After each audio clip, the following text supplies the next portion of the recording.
Welcome. This is the Minding My Creative Business podcast, the #1 podcast to teach creative entrepreneurs strategy, structure, and self-development. Yes, I am your host, ShySpeaks. And I am your host, Ron Ironic Lee. And today we have a phenomenal guest. So I've known this brother since high school, actually, right? We went to rival high. Well, we went to rival high schools, and he played basketball in Pontiac. I played basketball in Southfield. So I knew him from then. But then, as you know, we were in our older, like young adult formative years. We was doing music, right? So I produced. I knew him as a DJ, right? But he transitioned from a DJ to an MC to an entrepreneur, and now he's acting and whatnot. So I want to introduce to everybody the one and only Ro Spit. Give it up. Now that's how we would introduce you, Brother Ro. But how would you introduce yourself? I mean, that was Steve Harvey-esque, bro. You know what I mean? Like, that's pretty much it. You know what I mean? I'm just a doer of things, and I like a long time ago, I kind of just got into a space where like, if I can think it, I feel like I can do it, and then I'm gonna try. Yeah. No, listen, and I've seen that. So I remember when you wasn't even emceeing, you was just DJing, and then when you started emceeing, you took everybody by surprise, like, what? That's wrong? Yeah. Like, I thought you because you was DJ Friction. Yeah. And then let me vouch for it, because listen, I haven't known him that long, right? I met him because I'm like, oh, this is a cool creative entrepreneur. But let me see how creative he is. So I know he owns businesses. We're gonna talk about that in a little bit. I see the DJ stuff, and then I said he rap as well. He can act. So let me see if he can rap. Right. So I went on there.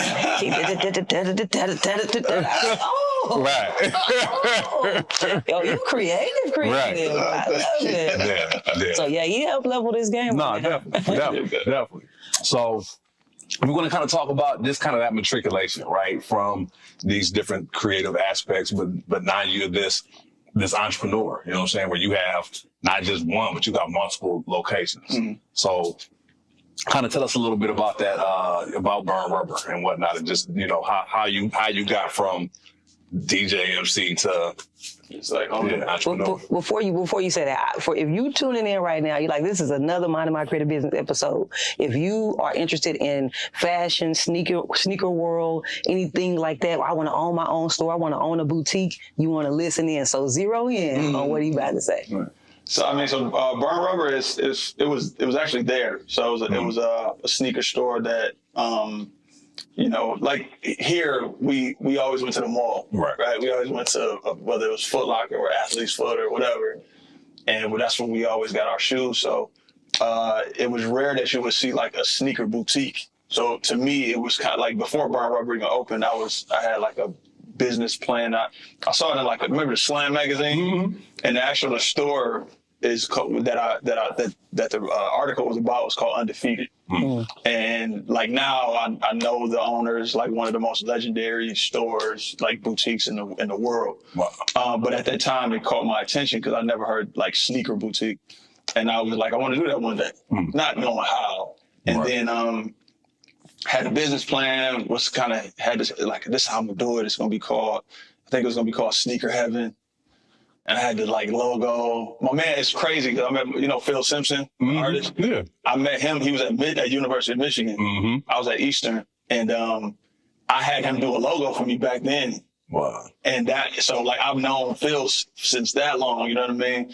And that just it didn't happen. But I had like a business plan, and then Burn Rubber opened up. Right. And I was kind of crushed because I was like, man, I wanted to be the first one in this area to do that. And then, a couple of years ago, I supported it. I used to go there and buy my shoes. I was a sneaker guy.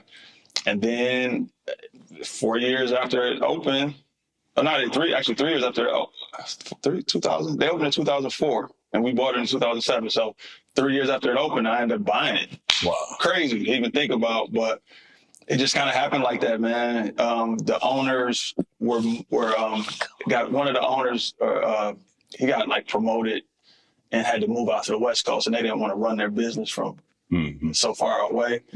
And then we just kind of wiggled our way in there and ended up buying it. Wow. So it started with when I'm hearing this thing, it sounds like a passion. Right? It was like, okay, I like sneakers. I like this. And what age was you when you started doing that business plan? When you were like, okay, I'm gonna write this business plan? I want to say 25 or 6ish. Okay. So I think I ended up getting it when I was 27, I believe. Wow. If I'm not mistaken. So around that time. Wow.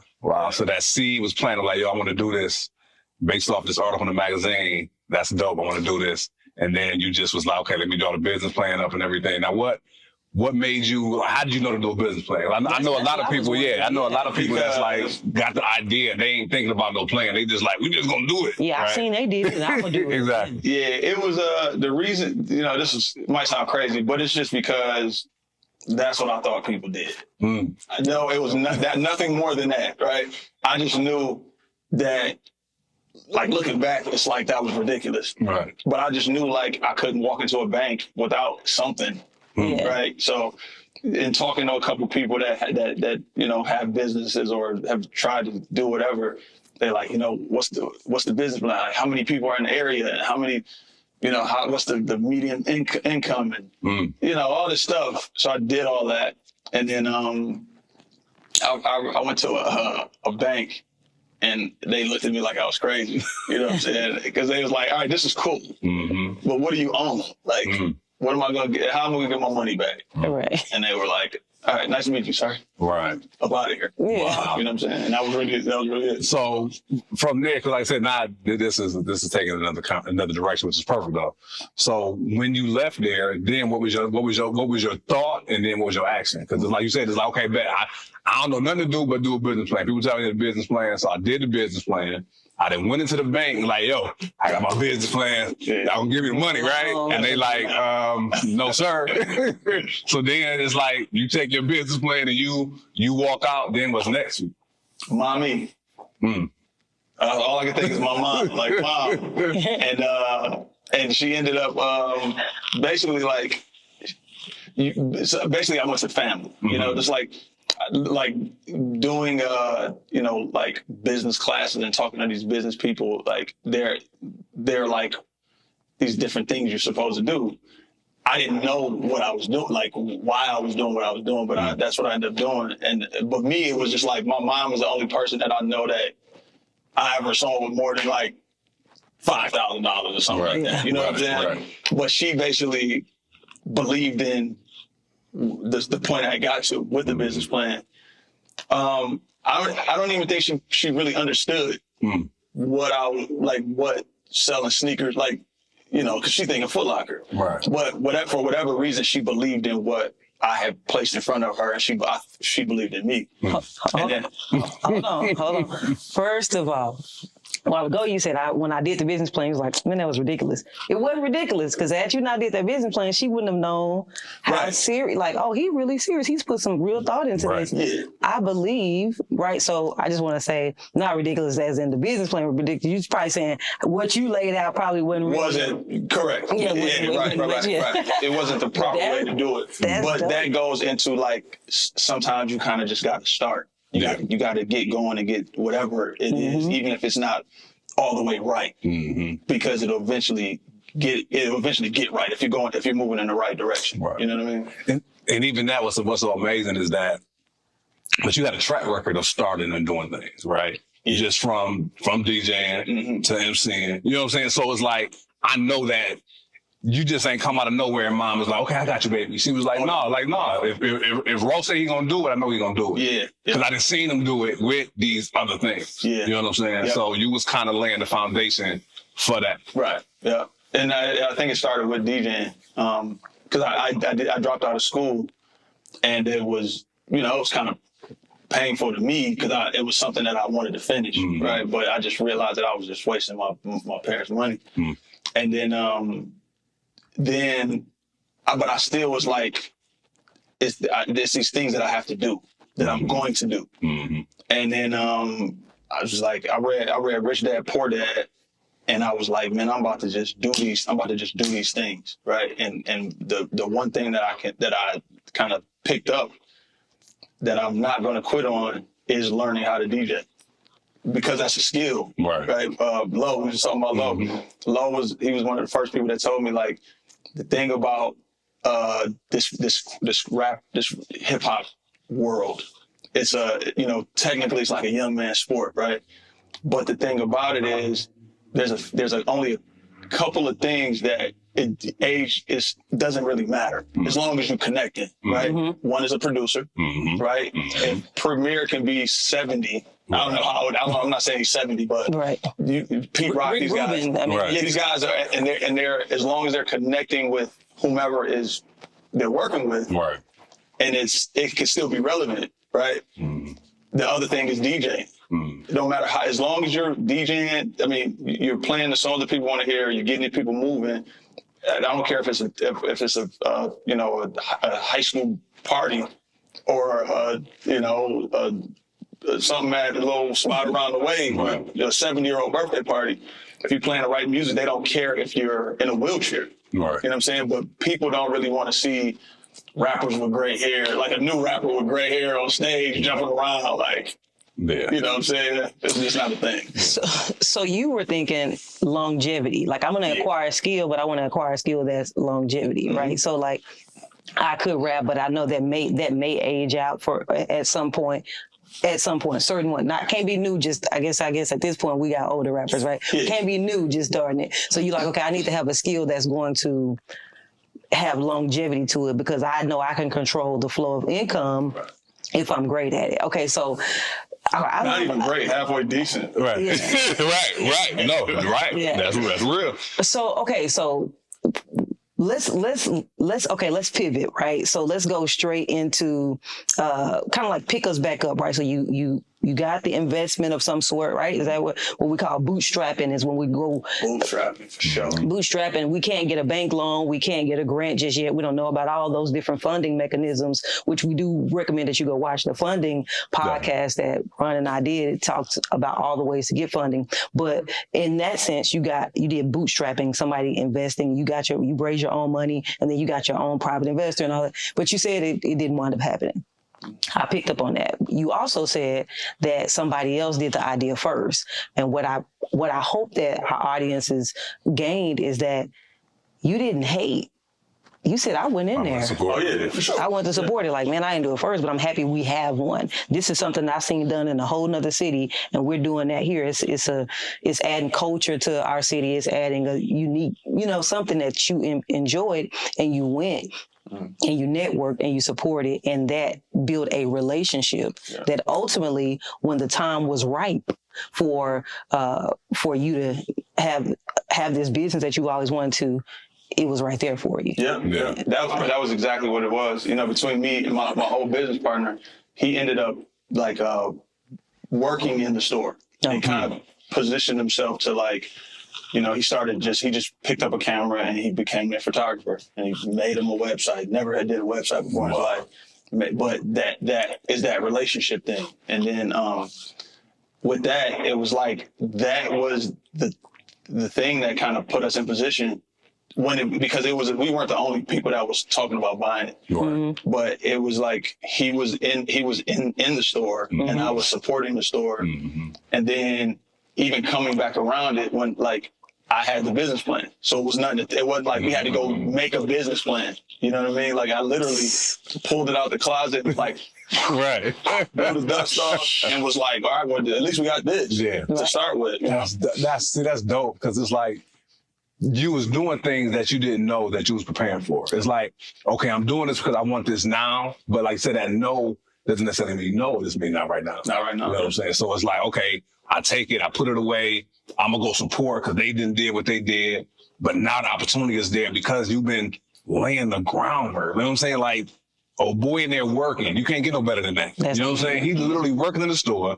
You build a rapport because I'm going in there buying, and you a sneakerhead. So I know you in there quite frequently buying shoes. For sure. You know what I'm saying? So, right. So you in there, you developed a rapport, and it's like, yo, we can do this. I got the business plan. And now it's easy to ease on in because y'all both providing value and you preparing, and you thought that I was doing this for that time, but like, no, it was just not right now. Vision is important. Ron always talks about vision clarity, right? So I encourage you guys to tap in. him because he's always talking about vision. And as we can see right here, you're proof positive that vision mattered. Okay, so the vision came to pass, right? Mm-hmm. So you now become the owner. Did you bootstrap, for raising your own funds, get some private investors? How did the funding go about so you can have the money to inquire? Like, how do you get the funds to acquire a business? So it was a pretty unique story. So my business partner was working in there, so he had the plug, right? Like he's the one that kind of knew that they're about to try to sell this. And then I reached out to a couple people. It didn't fall. I mean, those kind of fell through. And then he was like, I'll try, right? Yeah. He kind of came to me because he knew I had a business plan and he knew that I was into that. And we had kind of talked about those things before. And it was crazy because some things happened to him in his personal life that he kind of was like, he didn't think he was gonna be able to come up with the money. Mm-hmm. So I went from trying to come up with half to trying to come up with everything, right? But I'm like, all right, I'm here for it. Then he was like, maybe I can work for you and hopefully buy in the future or whatever. Okay. And then try to get that money. Then my mom was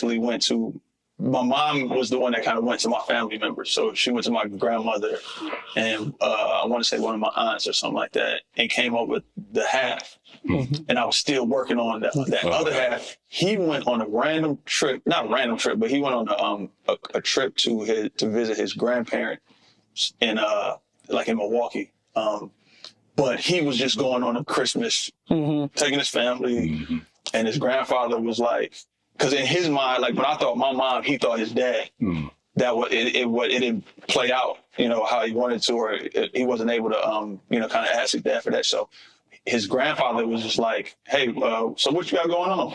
He's a kid, 24, 23 years old, whatever he was. And, he's like, yeah, Dad, Granddad, I've been doing this, I've been doing that. I'm trying to buy this business, but I don't know.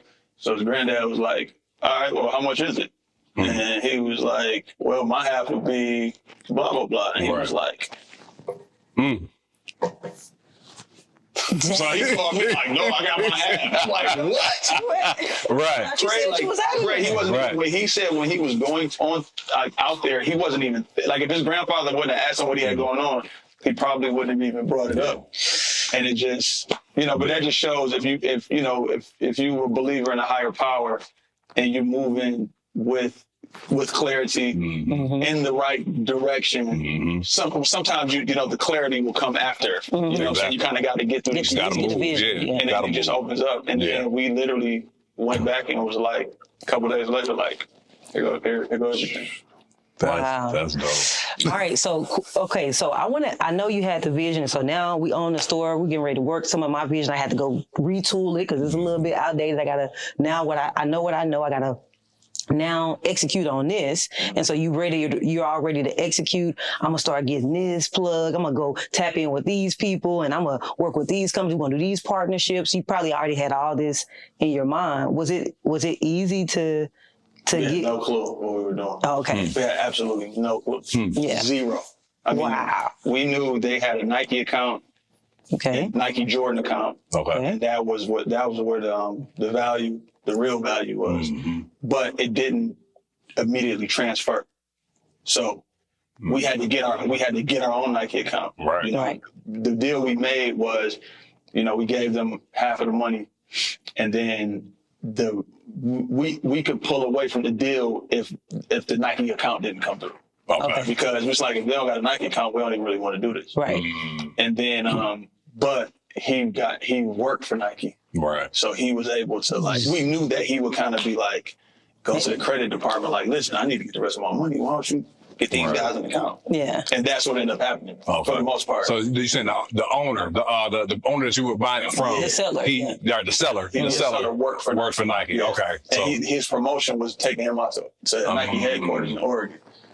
All right, man. So real quick, so if you want a sneaker boutique, you have to have accounts to be able to be a reseller, right? Retail. So it's a difference. Okay. They're resale shops and then they're retail shops. Okay. We're a retail. So the easiest way to put it is we're directly through, we have an account, a line of credit through every brand, Nike, Jordan, Adidas, Reebok, Puma, New Balance, the list goes on, right?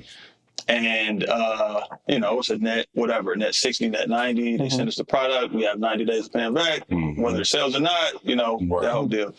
Resale is they basically are the people that are in line at our store buying it from us at retail price and then selling it for a higher price. The consumer is reselling it.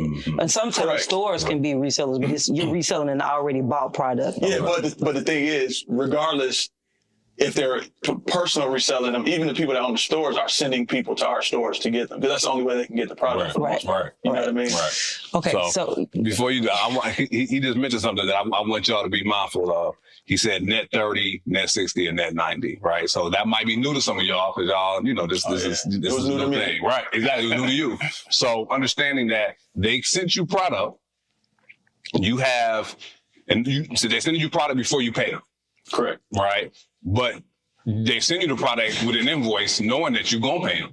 But you need to pay within, if it's a net 30 days, you got to pay it. If it's a net 60, you got 60 days to pay it. If it's a net 90, you got 90 days, 3 months to pay it back. But you got to pay it back. They don't want to hear nothing about nothing. They don't want to hear nothing. They want their money. Nike don't want to hear nothing. So you got to, excuses. None of those excuses. So you got to understand when you're dealing with companies, how they work. Because they do have these terms where these net 30s, 60s, 90s. And like you said, sometimes that's what you got to pay back, but then sometimes that's what people pay you as well, depending on how you know who you're working with, right? Where it's like, okay, I provided a service for you, I sent you an invoice, but I'm not expecting payment because you don't pay. You only pay on a net 90. Yeah. So I didn't give you the services already. We done. So now I got to wait 90 days to get my money. Well, on that 90th day, I need my money. Exactly. Yeah, for sure. Yeah. So go ahead. Okay, so you had Nike. Okay, but I seen the store, like it's got a lot of styles in there. So was it easy for you to get those accounts? Were people wanting to work with you and because I know y'all were new to it and they knew you all were new to it. So what was the strategy to get get your brand to be able to work with other brands when you weren't a big store and you kind of was new to the game? Yeah, well, that was a great question. So what it is, what we did in our strategy was start from the bottom up. So we started with smaller brands and just, to show Nike or, the bigger brands, like, this is what we can do with this. So like a smaller brand would be like, especially at the time, would be like the first account that we actually got was New Balance. Okay. But New Balance wasn't like a big brand at the time, right? It was like 2 for $80 at Foot Locker, right? It's like, oh man, I only got $40. Me and my man's got $40 a piece. We about to go get some shoes and rock them this weekend. You know what I mean? It was kind of one of those things. But so we reached out to New Balance and started to build New Balance. And then I think our next account was Adidas, which was just a lot of, these brands are huge brands, but then they'll have like a rep. Like I said, my Nike rep is in Dallas right now. So the Adidas rep was actually here, like in Michigan. Okay. So we were able to reach out and kind of, hey, we'll go to brunch or lunch, or what I'm saying? Like, we'll treat you. Come on, So we just developed this relationship. And but just started with the small brands, and then we had that going, and business was moving. It wasn't where we wanted it, but it's like we're showing that this is a real thing. You know what I'm saying? And then the clothing, we started with smaller clothing companies. A lot of the clothing brands in the streetwear industry, from the outside looking in, you're thinking it's these big brands, but a lot of them are like people in an office is 5 people. You know what I'm saying? Running the whole brand, doing everything. Wow. So once you start noticing that, it's like, my man gave me a cell phone number. Right. You know what I mean? But and then at that point, it's just like showing them what you're doing. And then the ultimate thing though, that really got us started was making our own clothes. Right. Okay. So just really to kind of increase your business, you started getting these different these different relationships. But that was actually one of our questions we were going to ask you is like, especially for someone who's a boutique owner or current boutique owner who's trying to scale up, and they have all the sneakers, but they want to get into the clothing. And then they're like, I want to start my own brand. How do you know when it's time to like scale to a new product line? So the thing is now everything's changing so fast. You know what I mean? Like content, if you're not dropping 3 different pieces of content almost a day now, you on the back burner. Yeah. And it's the same thing in fashion. You kind of like, it's always a new brand. So it's kind of like one of those things you just kind of start. And for me, it's always been like this gut feeling or this like, it's fresh. I know it's fresh, right? For my whole life, when I throw something on, people say that's fresh. Even if I'm not thinking like I'm going out trying to be fresh today. So if I see that shirt, it's fresh. Hey, let's try that. Yeah. And that's that. So when it comes to that, and then you build that brand, right? Because a lot of the brands that we were carrying, a lot of people around here didn't know about. So it's kind of like you build that brand and you start seeing people coming in for it. Right. It's like, asking about like a month and a half ago, y'all didn't even know this existed. Right. Now you're asking when is the next one coming out. So then it's like, all right, now that's going. Now let's see what the next one is. Okay. Right. And I don't even know, you might have to cut this part. I don't even know if this is this kind of conversation. But I have these conversations with people, and one of the best business models is the drug end. And that's what it is. Right. You know what I'm saying? So if you have any kind of inkling into what that life was, whether it was your brother, your cousin, your father, whatever, it's you get a product that people want, get it for the price you can get it for and sell it for. You know what I mean? And that's what it is. Right. And then you put back into it. Right. And grow until you become whatever you're gonna become. Right. And that's what it was. You know what I mean? So then the thing where you find something you make the best margins on, right? And that's always going to be what you create and what you produce. And then that's when it comes to, all right, well, we're going to make our, so we build this brand, and then it's like, all right, you start saying like, okay, I need y'all to do something for the kids here. And then they like, well, man, come on, bro. That's what the brands is, because they in New York. Right. They're doing stuff for people in New York. They in LA doing. But it's like, all right, well, what about the kids in Detroit, man? You know what I'm saying? Like, I just gave you, $10,000 a season. And you telling me you can't throw a couple backpacks for one classroom of a random Detroit school? Right. So then you start thinking, well, why am I building these brands? I need to build my own brand. Yeah.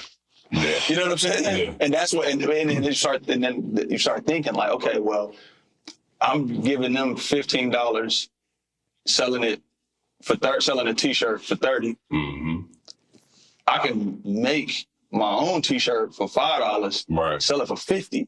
And people want to represent that more here. Yeah. Right. You know what I'm saying? And then now it's like, okay, well, let's do our own backpack ride. Right. You know what I'm saying? And kind of give back to the city and give back to whatever. And that was like our whole model. And making our own clothes at the beginning is what kept us open, what kept us going. Started the whole thing. Wait a minute. So, come on. Doing your own thing. Now, once again, you're like, okay, the vision that you had initially, I want to sell sneakers and whatnot. I want to do this, and this is the plan for that. But once you got in it, you was like, okay, in order for us to stay open and to make the impact that we want to make, we can't just keep doing their thing. We got to do our own thing. Correct. Yeah. And that's more with clothing, because obviously it's easier to make a t-shirt than a pair of shoes. Right. Definitely. And obviously Nike is going to be what Nike is. Jordan is going to be what Jordan is. Right. They've established. But when it comes to, like I said, the clothing aspect of it, it's like we're building these other brands and these other people up that's not really doing nothing for us other than taking. It's kind of like with tricking and no fly. Like, y'all not going to just come in here and just get our money and not, right, and not put on other MCs and like at least do a song for the love. You know what I'm saying? With just one verse, right?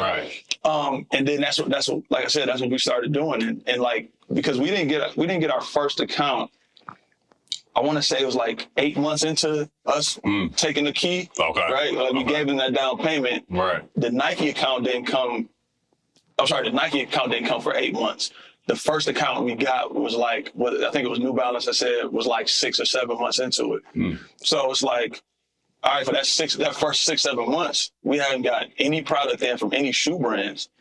What are we gonna do? Right. So you just had existing inventory. That was old though. It was like old to over a year old. Like, once a Jordan come out on the weekend, right. If it's still there 3 weeks later, don't nobody really, you know what I'm Right. saying? This was a year later. Right. So And I only had a couple sizes because they had sold some of the product. Wow. So you got a little bit of product to sell from just what's in inventory, but that's not going to give me the profit margins I need to keep this place open. I need something that's going to give me the profit margins. And I love what you said is that you knew when to scale into having another product when you realize I want to have a margin and I want to be able to take a brand and let this brand make impact. I just thought that was really cool to hear your why behind it. Yeah. So there's a social impact side, but then there's also like a regular old business strategy on the back end of it. So before, and okay, because for that 8 months, because that's a long time. That's a long time. Yeah. What are y'all doing in them 8 months? Man, it's funny. We would, we had our family come through, families and the homies, know. At the time, it was, it was Detroit hip hop, the scene, Miss Corona, Marv One, and they was just coming through, just trying to support. Like Marv wears 13, we didn't have any 13 in the store. Right. He wears a 4X shirt. We don't have. You know what I'm saying? So he's like, man, just give me a hat. Buy a hat, right? Wow. So it was things like that, but that's not enough to kind of keep you going. And we was literally sitting there plotting, just kind of like, man, what do we got ourselves into, right? We're hoping that Nike could knock on our door any day and say, okay, we ready, right? But they still got to send the product. We still got to put an order in, which sometimes it's futures is when you're ordering for the future, basically. Which, we were actually about to put an order now in for next summer. You know what I'm saying? So it's like, right. So you're putting an order in for stuff that's about to drop or what's going to come. So you may not even get that right away, to a couple months or so. Yeah. Okay. So we don't even have the account yet. So we just that's if it came today. You know what I'm saying? Which it didn't come for 8 months. But so we just plotting and if I'm remembering right, because my old partner, he was working in the store and he used to tell the old owners, like, y'all need to make your own clothes. Cause he was doing screen print for people. And he was like, man, y'all need to make your own shirt. And they never did. So he like, man, we need to find a logo. And, we just in the store, they had like a terrible logo. So we like, man, we need to rebrand. We need to find a new logo. And I don't know, I can't remember if it was me or him, but we in the office cleaning out the drawers from the old stuff that they had, right? And then open up this folder, and there was some little drawings, some little doodles. You know what I'm saying? And I'm like, damn, that's kind of dope, man. It was a chef with like serving up shoes on a little platter. Like it was like a little etch. So I'm like, man, one of the guys that used to work there is the one that did the sketch. Wow. So we hit him up and he I'm like, yo, can we use this? And he yeah, go ahead. How much do we owe you? He's like, man, just give me a pair of shoes. Wow. Came in, got a pair of shoes. We got it digitized and started putting it on hats and shirts. Wow. And then that was people like, oh, they kind of take ownership of it. You know what I'm saying? It's like, that's my man's, this his store. I'm rocking it. So you're going to see, you know what I'm saying? I don't even got to say it. What's that? What's that right there? No, man, you need to go holler at my man. And that's kind of how we did 12 shirts, going back to that great business model. Started with 12 shirts, got those done, sold those, made 24 shirts, sold those, made 48. Right. You know what I'm saying? So, and then it's like, okay, well, let's do another shirt. Made 12, and then it just grows, and then kind of keep going. Right. You're not just an entrepreneur. You're a creative entrepreneur, which means that your world of business works differently, especially when it comes to funding. Okay, maybe you're bootstrapping, injecting your own money into your passion, or you're searching for investors who all too often overlook your unique vision. And yeah, you've heard a little bit about business credit, but you don't know exactly where to get started. Well, listen. We've got your back. We've partnered with Credit Savant to help creative entrepreneurs just like you get access to up to $150,000 in business credit. That's right, $150,000 to scale your creative-based business into the enterprise that you know that it can be. And trust me, they're not just going to throw information at you and send you on your way. They're going to walk hand in hand with you to help you get funded. Are you ready to take the next step? Well, head over to creditsavant.io. That's creditsavant.io. And tell them MMCB sent you. Kind of keep going. Right. So now you just start pushing. When you say earlier, you were saying, I'm building these brands. Technically, those brands are already established. You're saying you're building them up because you're building them up in this network. Some people didn't even know about the brand. So you're shouting them out. You putting out content. You telling people about it. You rocking it. Oh, you putting people onto it, which is building up the brand. Yeah. And so now you're doing that same thing before a brand that you can get profit margins off of. Like that's okay. And it's like, then that's when you start realizing that you're meaning, you start looking in the mirror and realize that you're the influencer. Yeah. You know what I'm saying? Before being an influencer was a job. Mm-hmm. It's like, well, I'm influencing people. Like, people are looking at me and saying like, oh, dang, bro rocking it, or they rocking it over there. Exactly.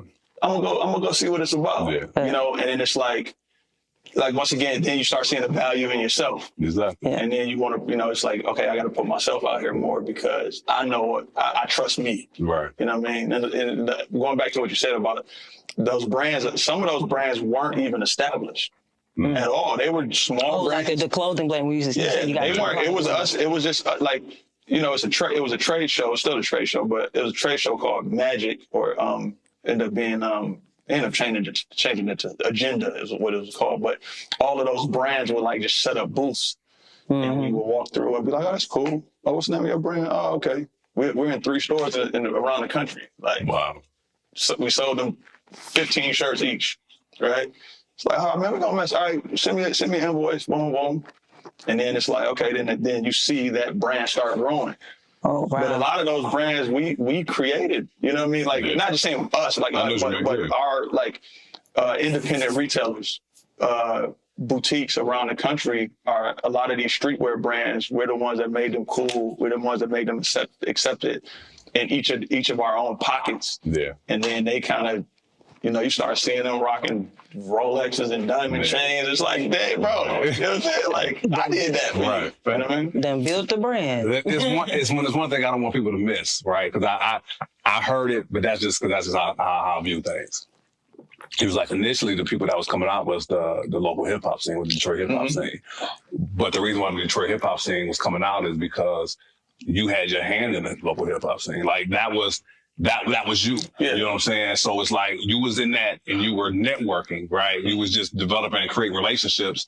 And then when you had something to offer them outside of, music or whatever, they would still come to support. Yeah. You know what I'm saying? So I just want people to get that, where it's like, once again, you was doing that for the sake of doing that. You wasn't doing that for, okay, when I opened up my Burn Rubber store, I want y'all to come support. No, I'm an MC, I'm a DJ, I'm in it with y'all. We doing this thing together, but we develop authentic relationships, and now, you built a community and they come in to support you. Yeah. You know what I'm saying? I think that's key in anything that we do when it comes to entrepreneurship. You got to build a community. Yeah. You know what I'm saying? It has to be authentic too. It got to be authentic. It got to be authentic. I thought of something, what you said, like, hey, I wanted to be one of the first to bring a boutique here. Ultimately, people don't realize until you're saying it and as you're listening, you have the ability to influence fashion in your entire city. Like, obviously people are in hip hop, they're going to rock certain things, but you have the ability to, like, oh, this is what we own. Oh, down here we wear this. You know how in certain regions people wear certain things? Yeah. you can be like, oh, everybody was on the fittest. We started wearing the regular old, you know what I'm saying? So we changed that and we did this. And so you can actually be that. And so that's a really cool thing to be in. And so I see you as a creative, but I see you as a culture maker. Mm-hmm. Like you wanted to like it's passion, but there's also, you're like, okay, I get to build this up. So I think that's dope. And I just want to shout that out. I also want to say, like, okay, we talked about like the struggle days, right? But at some point it kind of got out of a struggle day because you don't just have one location. You didn't just expand into sneakers and then clothes and then your own brand. You've even expanded into another location, right? So you can't be like not doing well and scaling up at the same time. So before we talk about the other location, shout out the name of the brand real quick. 218. Before we talk about 218, I want to ask, when did Burn Rubber come above the ground and you're like, we making money. We making this much in sales. We're doing this much a month. Like, tell us about that. Man, to be honest, it was not a long time ago. It was really right before we opened 218 was the first kind of, actually not even before. Yeah, I'll tell you exactly what happened. Mm-hmm. 2020 pandemic, like September. Mm-hmm. September is where it started. Yeah, and you opened a store in 2017. No, the second store opened in 2022. No, I'm talking about the first store. 2007. 2007. Yeah. So from 2007 to 2020, it is just coping steady. It wasn't. It's robbing Peter to pay Paul. Right. Hustling, like hoping this money come through and hoping to sell this weekend. Yeah. I can pay myself. Wow. Just enough to keep the store open. Working every day in the store. Right. Pay yourself and pay your other. Y'all both able to draw something, keep the store open, but y'all not like killing it like that. Okay. Not even. So I bought my business partner out in 2015. Okay, so now that was because we were in a rough space because it wasn't enough to sustain two families. You know what I mean? And employees and all this stuff. Right. And we got into some financial troubles, had to have some investors come in, help us out. Mm-hmm. The investors got us into out of the red, back into the black. And then they were like, we out. Mm. They was like, man, it's just not enough. It's not, it's kind of one of those things where like, it was a passion project. They didn't want to see, they knew about us and they knew, we weren't like, I don't want to say classically trained, but we weren't trained in business. Mm-hmm. We were just trying to, two young black guys trying to figure it out. And, it kind of got away from us when we tried to open 218. We tried to open 218 like I think like 2011 or something like that, 2010, and it failed miserably. Right. And then that is what put us into this financial crisis. It might have been more like 2012 to when we at 2015. It was kind of like we gotta shake. Right. Yeah. My business partner was he didn't really want to be in retail at the time because of the stresses of it. I think never really had the exact conversation, but a lot of it was because with the bigger brands, it's a line of credit, so we have to do a personal guarantee. Mm-hmm. It's like, we'll give you this line of credit. We'll send you this product, but if you don't pay us on that 90th day enough time, right?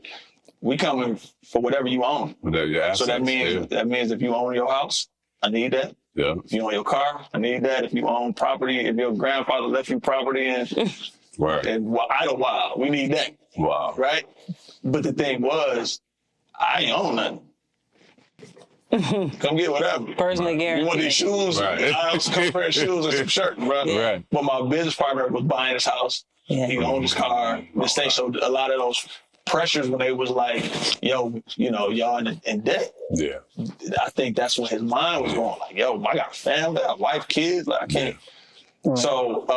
So he wanted to kind of and he was like more of a creative when it comes to like design and these other things, and he was more established in the other things that he had going on. So he's like, buy me out. Yeah. And then you kind of, if you want to keep it going, you keep it going. So I was able to set up a plan to pay the investors back, and then buy him, and then buy him out. And then that was 2015. It still took 5 years of me, building everything back up, working in the store every day, hustling and all this stuff. And then it was crazy, man. It was really when like George Floyd, Breonna Taylor, around that time, it was cool to be down with Black business. If that makes sense. Right. As messed up as the situation and all that was, and the climate of the world, these bigger brands were, I think, terrified that they did not want to be the company that let that little Black business or that little Latinx business go out of business because whatever. Right. So they started feeding us. Right? It's like we went from getting 12 pair of a Jordan that came out on the weekend to 150 selling out in seconds. Wow. Right? Or 500, 600. Like it started getting crazy, like overwhelmingly crazy. And that was when, but it's crazy because other boutiques were doing business like that around the country. We just didn't know nothing about it. Right. It's like, obviously Yeezy's gonna come out, they're gonna sell out. Right. But we get 24 pairs, which is cool. We sell out, but some people get 1,200 pairs selling out instantly. Right. So we started moving up into that world. And like I said, it came on, but that's when the money kind of came in. It's like, okay, it's some breathing room finally. All right, I don't have to worry about this and that. Now, I'm paying this guy what he deserves to get paid, so he's working harder. Right. And then I was able to step away from it and it was, since then it's basically in a position where it's able to run itself. Right. Wow. Things have tapered back down. It's not like that no more. But. No, that's. Okay, you got something you want to say? No, I mean that's. I'm just saying that there, where it's like they started giving more, so that allowed for you to do more. Yeah. And as a result of that, it's like if they would have been giving you more before, you probably still would have been selling out. You know what I'm saying? Yeah. So it's one of them things where it's like, and it's another topic for another. Yeah, it is. So yeah. Podcast. I'm ShySpeaks and I'm on here and I'm gonna talk about that real quick. Yeah. That is why I like to talk about economic equity. We can talk all this about minding my creative business. You're trying everything you can do. But there's a little bit of equity that's not there. Like you said, there are other boutiques, and you was really calm with how you just said other boutiques. You ain't even go deep off into it. I'm professional. I'm professional. It was other boutiques who were getting that amount, but I was only getting this amount. Why? Because they see me as sometimes it's not because of I'm melanated or something like that, a Black business or a Latinx business. It's because they see us as a smaller business, and it's not really that much afloat, but not realizing that I can do it. It's not like necessarily giving me anything. It's trusting me with more, allotting me with more. Just really quick before we go into the next question, and because I want them to know more about how you have creatively diversified, not just from the BR brand to the 218, which is part of the BR brand, to just all the other aspects of you. But really quick, explain the difference of how when Black businesses start being supported, not necessarily by just the bigger brands, even from other, just the regular consumers are supporting it. Okay, so how then, what's the difference numerically for the people who trying to mind, they put them, if I get 20 pair versus if I get 100 pair. I ain't doing nothing different. They just trusted me and allotted me more. Financially, run those numbers for us real quick. Just a quick. I mean, this is what it is. Whatever that percentage is. If that 20 to 100 is that 5? I mean, like 5 times. I don't know. Yeah. Whatever. That's what it is. You know what I'm saying? So 5% more. Yeah. So and it's instant. Right. So like, for example, if I get a Yeezy, I get a shoe, it's $200 for the shoe, and they only send me 20 pair. That's $4,000. Whatever my profit margin is, that's what I walked away with. Correct, which is $2,000. Usually, it doesn't make it, so everybody can understand, it's 50. Just say 50%. Okay. So wholesale is 100, sell it for 200. Right. Okay. So now you have 2,000. So now, okay, that shoe came in, I made that. But then everybody kept walking in the store, and you were like, "Oh, we out, bro. We try to see if we can get some more." But by then, it's no getting no more. They gonna there's no getting no more. So now they coming in. Oh, you got them? Yep, still got them. You got the size? Yep, still got them. So now I sold 100 pair. times 200. So now I'm at 20. Yeah, and now I'm walking away with 10,000 as opposed to 2. I'm the same person. I still build it up. I still have the passion. Right. Same location. Right. Not a lot changed. Just a different level of overhead still the same. Right.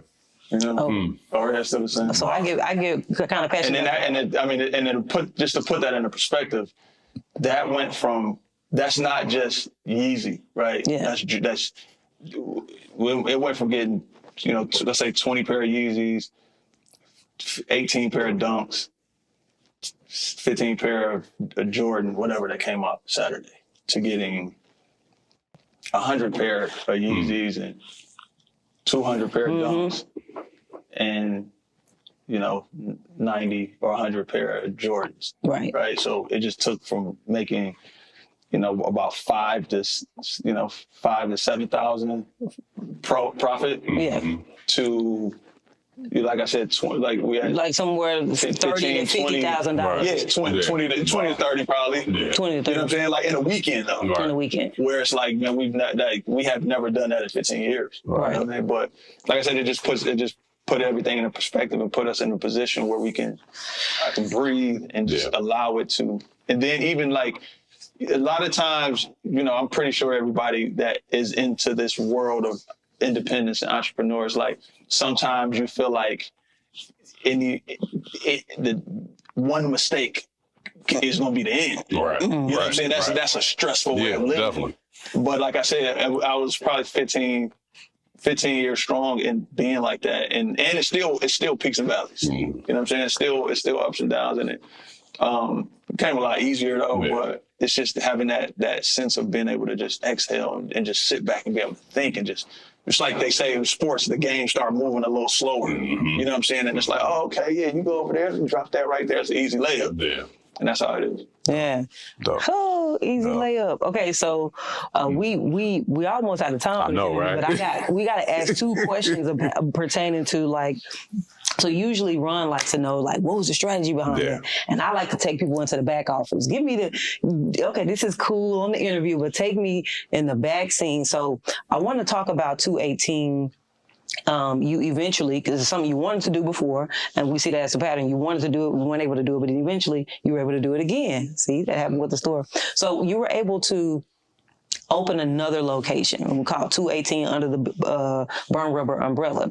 Now, you didn't open it in the same area. You intentionally opened it in another area, right? So a whole different territory, and you didn't call it Burn Rubber. So technically, this would be a Ron question. Right. Go ahead. Yeah, no, I want to know, like, why not call it Burn Rubber and whatever that location is, opposed to giving it a whole new name? Like, was it a strategy behind that? Was it like just a creative strategy, or was it actually a business strategy behind that? No, it was a business strategy. Okay. It was a business strategy. So what it was is when I bought my business partner out, we had the business set up in two different things, right? It was equity.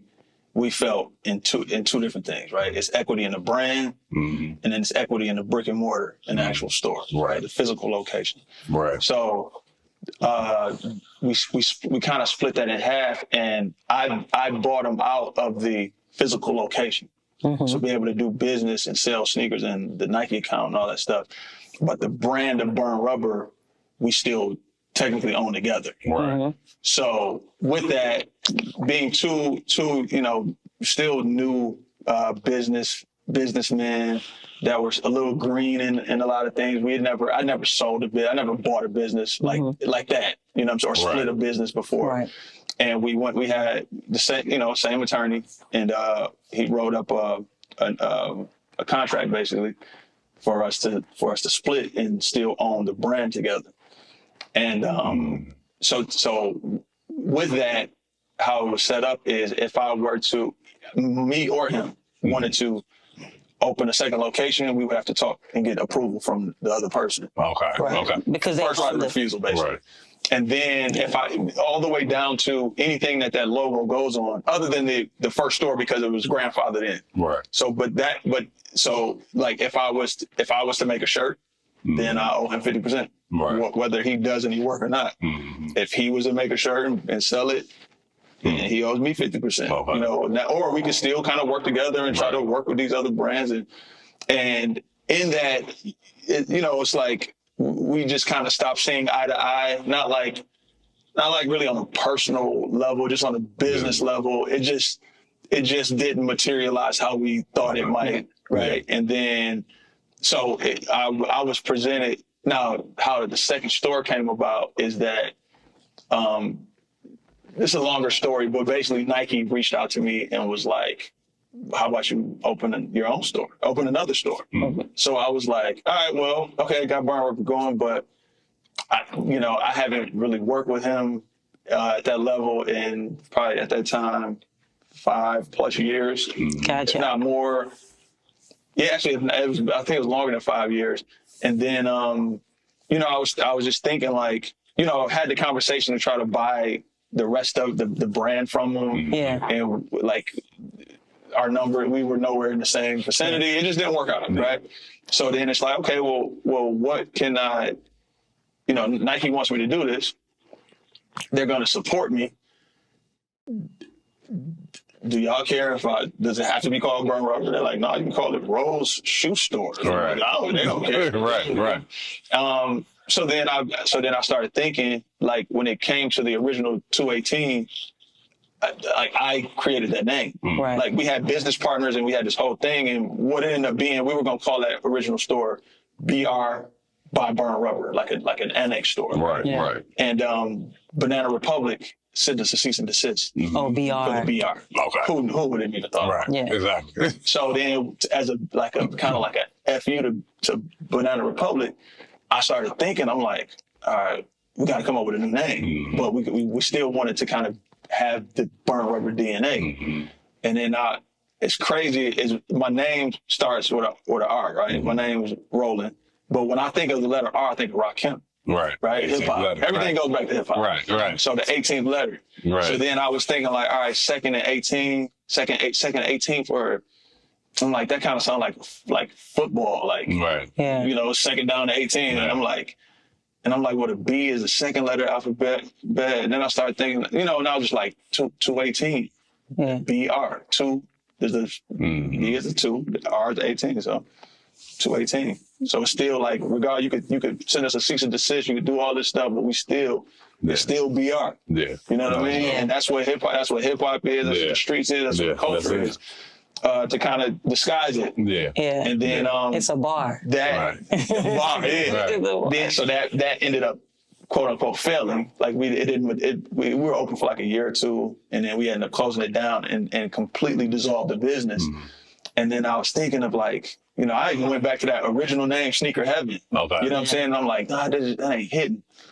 And then my designer was, I was talking to my man, you might know Rio, Dove. Remember Dove? Yeah. He still do all my design stuff. Yeah. That's dope. Yeah. So he was like, man, just on a regular conversation, he was like, man, I think you're thinking too hard, man. The best name y'all ever had was 218. And I was like, well, then I did come up with it. Right. It's available. I looked it up. It's available because we completely dissolved it as a group. Right. So now it becomes available. Like, all right, called my other business partners. Like, what y'all think about this? Mm-hmm. They're like, man, I don't care. They got their own thing. Right. Yeah. Locked it down, and then it was like, that's what it's gonna be. Yeah. So it's almost like some the artist formerly known as type thing. Yeah. Where it's like, okay.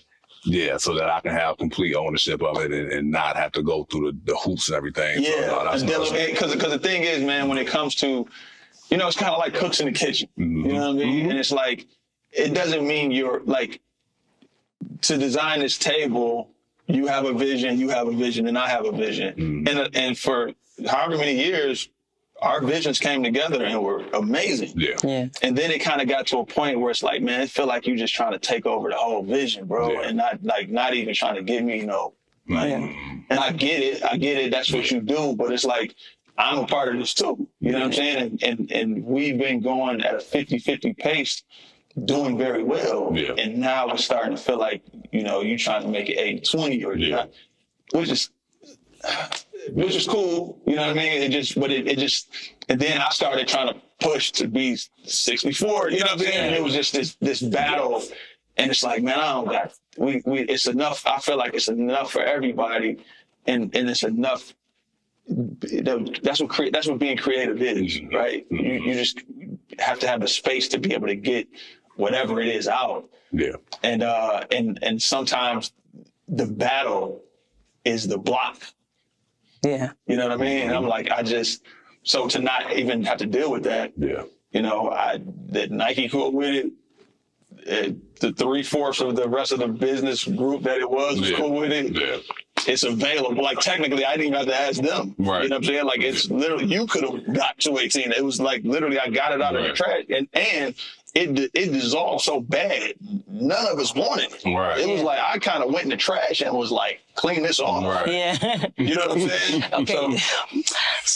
Okay. So really, it's a business strategy in the sense of like intellectual property. Yeah.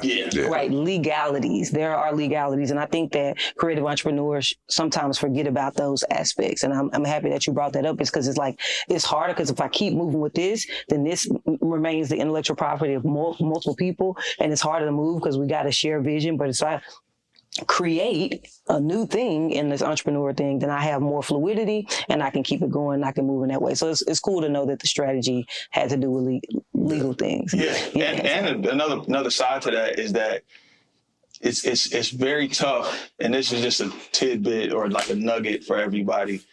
When it comes to brands and intellectual property, it's a fine line between nostalgia and like personal feel in reality. You know what I mean? Like when we were going through this and we were trying to come up with a number, right? Because like you kind of look back at everything that you've done, right? And it's like, all right, we designed 20 pairs of shoes and this brand is, and this sold worldwide. This was sold in Japan and all these different things. And it's like, you know, all right, well then, all right, now we got to try to sell it, right? And it's like, what's the number? Right. Like, what is it worth? Right. Like, now It's hard to quantify. because when we bought the store, it was crazy to even like to go back and think about it now. But when we bought the store, it's almost like forget the name. Right. You know, that was our part of the negotiation. Like, forget the name. Yeah, we're probably gonna keep it the same, but it's all about the product in the store and what the store has. Because you can't really make money off of that name, right? Because a lot of times when it comes to intellectual property, it falls back onto the people that are the intellects in it. And that's kind of what it is. And so that's why like the nostalgia of you know, from like, let's say his point of view is like, well, that man, Big Sean or this Wale and all these different people. And, you know, we did these products and this, that, and the third. And it's like, well, okay, well, I've been here every day and ain't nobody coming here to ask for this, right? And don't nobody go out. I might not even use it. In all reality, I don't have to. So don't get caught up in the personal aspect of the intellectual property because it's like, it's just this relative thing. Right. You know what I mean? It's kind of like battle rap. Like, y'all battling, I think you won for no reason. Right. Yeah. He think you won for no reason because it's relative, right? Exactly. And that's what a lot of times intellectual property is. Until you start talking about like Target. Yeah, you can put a value on Target. Right? You can put a value on Meyer or something like that, but these are humongous companies. We're talking about one independent, small boutique. So that's what makes it tough, you know. And that was the biggest space in between. Like, you know, when it comes to negotiation, you got to kind of be here to come to this. When you're here, it's like, man, we might as well even not even talk. And that's kind of what it is. So don't get caught up in the. That's good.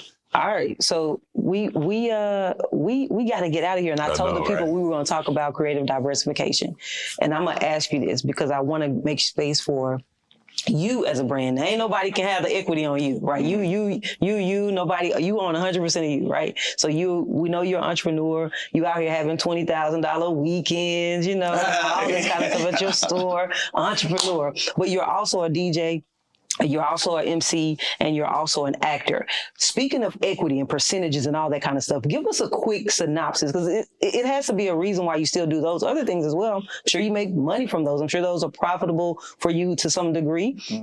So percentage wise, if you could, just real quick, how much percentage of like what you say of your like income comes from DJing how much comes from acting, rapping, and then like a store ownership? So you got 4. So it could be like 25, 25, 25, 25, or is it like?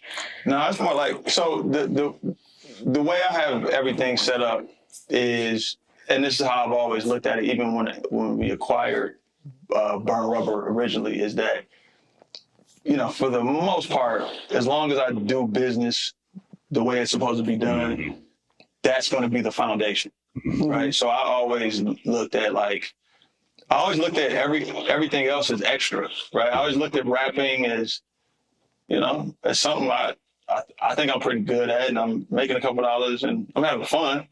Passion. But I'm not trying to like say forget Burn Rubber. I'm not making that much money. Right. So, and even like I used to talk to Sean back in the day, Big Sean back in the day, and he used to always talk about trying to get something because, and then even the level that he had got, he wasn't at the time, he was still here. He had gotten to where he, you know, where Big Sean, but he always talked about like, man, y'all got a store. I'm like, bro, you got Kanye West. What are you talking about? Right. But it's like a foundation of thing where like, you know, a lot of times the best money is like the money you make in your sleep. Right. You know what I mean? Where you don't have to be there and and it's kind of running itself.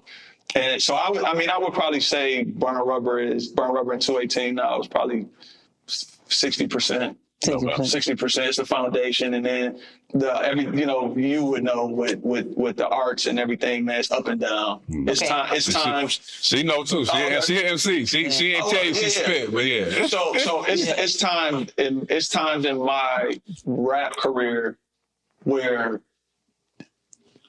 the money the little checks I was making from Burn Rubber, 218 wasn't open yet, but Burn Rubber was like, I don't even really care what happened with that because I was making so much money as a rapper.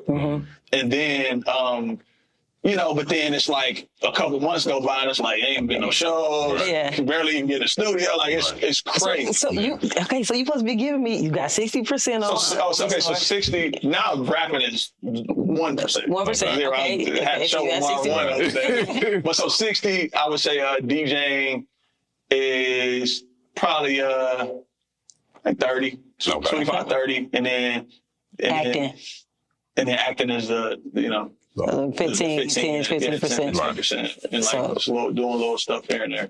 Man, y'all heard it. All of this from Rose Spit. Yeah. So if people want to get in touch with you, right? They loving the interview and whatnot.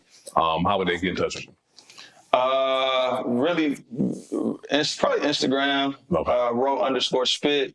I'm in and out the store. I don't work there.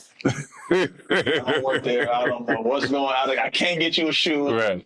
I don't know where this shoe is in the back, but I'm always in there. I'm always in and out of both of the stores. Right. And that's really it. You know, even if I'm not there, they'll give me the message. No. So follow Burn Rubber. Yeah. 218. Yeah. I think that's TWO18. Right. Yeah. And then I think it's Burn Rubber. I think the Instagram is Burn Rubber Detroit. I probably should know this. And I believe it's Shop 218. Shop 218. And we'll leave it in the description. Y'all have a link in the description. So, but no, listen, we want to thank you for giving your time and dropping the gems and whatnot. Like I'm hearing a lot, and I'm hoping y'all are gaining a lot. I have to come back, man. No, we got the acting thing is a whole nother. I got time. I don't know what y'all. Yeah. Right. No, we got another guest coming, but we definitely got to have you back. Y'all heard it. Y'all heard it here. He coming back. Because we could talk about the acting, get into that piece of the financial and creative side of that, and the entrepreneur side of that, and the DJing and this. So because that's about to turn. That 15 is about to turn up a little bit. No, once again, I'm about to start. I already see it because I know you, so I'm like, he about to start producing. He about to start directing. He about to start. So I already see it. So you got to tune in next time. Yeah. Listen, let me thank y'all so much for watching this podcast. We appreciate you all. Thank you, Ro. Thank you to anybody who is watching this. I'm not watching and listening to it on wherever you listen to your podcast. Thank you so much. Do the thing, like write a review or like buttons, do all the stuff so we can kind of boost this up so we can keep having people like this share with you guys so you can see how to go from nothing to something, from vision to clarity, from minding your whatever to create a business. So this is what I normally like to do. I like to make sure we get out of the episode with a mantra. Can I do the mantra? Do the mantra. No, you good. We got to get out of here because I know they're going to be going. Right. Next thing you know, we're going to be talking about. So break down this. No. Right. So this is what I want everybody to say. Everybody in here said as well. You said online. All it takes is intention, consistency, and laser focus to mind my creative business. Peace.